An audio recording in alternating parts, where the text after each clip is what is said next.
Zubair Ahmad Liton public স্বত্বাধিকারী।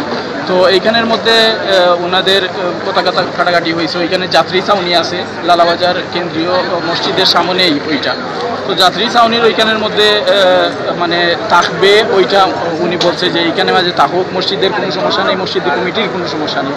কিন্তু বিএনপির নেতা উনি মানে বলছে না না এইটা এইখানের মধ্যে রাখা যাবে না, এইটা সরিয়ে ফেলতে হবে।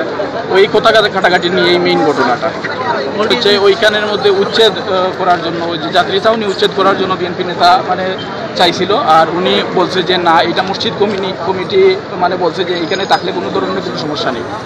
প্রায় 50 জনের বেশি লোক মহিলা সহ জুবায়ের আহমদ লিটনের ওইখানের মধ্যে আহত হয়েছে। যে বিষয়টা ফুটে উঠেছে 2 দিন আগে, ওই রাসেল জুবায়ের আহমদ লিটনের ভাই উনাকে ওই শিফতা বলছিল যে চাঁদা দেওয়ার কথা। তো ওই ফ্যাক্টর থেকে মেবি এই জিনিসটা আসছে। পরবর্তীতে উনি প্রতিবাদ করছে, ওনার বাইকগুলা নিয়ে ওইখানের মধ্যে প্রতিবাদ করছে যে কেন আমি চাঁদা দিব।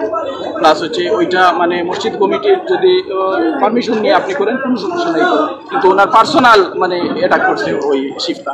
তো মানে মূল বিষয়টা হচ্ছে এই বিষয়টা। গাড়ি এখানে 4টা গাড়ি ভাঙা হয়েছে। আর কারের মধ্যে ওরা মানে আক্রমণ করছিল। পরবর্তীতে প্রশাসন দেখে ওনারা চলে গেছে।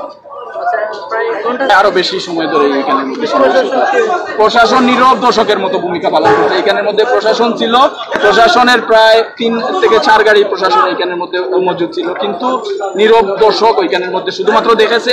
ওনাদের আমি বলবো যে ওনাদের সহযোগিতায় বিএনপির নেতা এসে এখানের মধ্যে আক্রমণ করে ওনার ব্যবসা প্রতিষ্ঠান গুড়িয়ে দিচ্ছে।